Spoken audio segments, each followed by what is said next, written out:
నిజామాబాద్ జిల్లాలో ఓ private hospital పైశాచికాన్ని చాటుకుంది.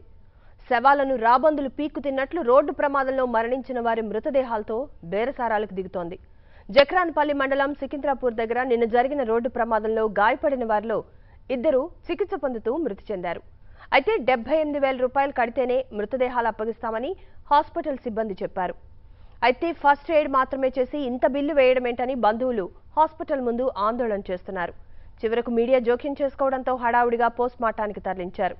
మరోవైపు పైసలు కట్టేదాకా ఆసుపత్రిలో చికిత్స పొందిన బంధువులను బయటకు పంపమని ఆసుపత్రి సిబ్బంది చెబుతున్నారు.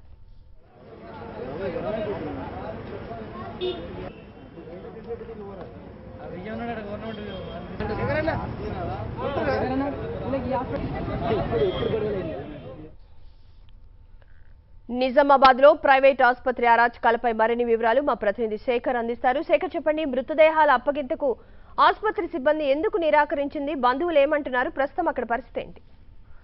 కళ్యాణి, నిజామాబాద్ జిల్లాలో ప్రైవేటు ఆసుపత్రుల ఆగడాలు మితిమీరుతున్నాయనడానికి ఇది నిదర్శనంగా చెప్పుకోవచ్చు. ఈ సంఘటన నిన్న తెల్లవారుజామున జక్రాన్పల్లి శివార్లో జరిగిన రోడ్డు ప్రమాదంలో మొత్తం 3 మరణించారు. అయితే స్పాట్ లో కృష్ణవేణి అనే మహిళ మరణించగా, అదేవిధంగా ఆసుపత్రిలో చికిత్స పొందుతూ మరో 2 మరణించారు. అయితే ఈ తెల్లవారుజామున హైదరాబాద్ లో చికిత్స పొందుతూ మరొకరు మరణించారు. అయితే నిజామాబాద్ జిల్లా కేంద్రంలోని ఓ ప్రైవేటు ఆసుపత్రిలో చికిత్స పొందుతూ మరణించిన వారి డెడ్ బాడీస్ అర్ధరాత్రి వరకు కూడా ఇవ్వలేదు.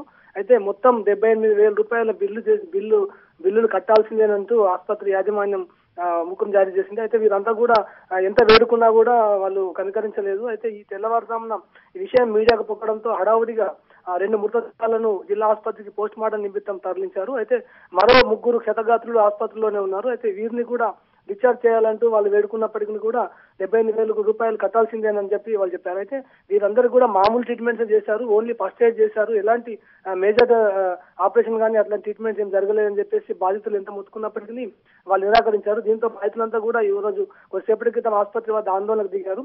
అయితే తాము ప్రకాశం జిల్లా చీరాలకు చెందిన వారం, ఇక్కడ నుంచి 4 డెడ్ బాడీస్ తో పాటు క్షతగాత్రులను తీసుకెళ్లాల్సింది బాగా ఆర్థిక భారంతో కూడినటువంటి విషయం అని చెప్పేసి వారంతా కూడా కూలినాలు చేసుకునే వాళ్ళని కూడా చెప్పినప్పటికీ కూడా వినలేదు హాస్పిటల్ యాజమాన్యం. అయితే ప్రస్తుతం పోలీసులు కూడా చేరుతున్నారు ఆసుపత్రికి. అది యాజమాన్యం చర్చలు జరుపుతున్నారు. మొత్తం మీద బాధిత కుటుంబీకులు 10,000 నుంచి 15,000 రూపాయలు చెల్లిస్తాము, మిగతా బర్డెన్ చాలా ఉంది మాకు అని చెప్పడం జరిగింది. అయితే పోలీసులు అదేవిధంగా స్థానికులు కొందరు చేరుకొని ఆసుపత్రి యాజమాన్యం చర్చలు జరుపుతున్నారు. కళ్యాణి, అయితే ఇంకా 3 చికిత్స పొందుతున్నారన్నారు, వారి పరిస్థితి ఎట్లా ఉంది?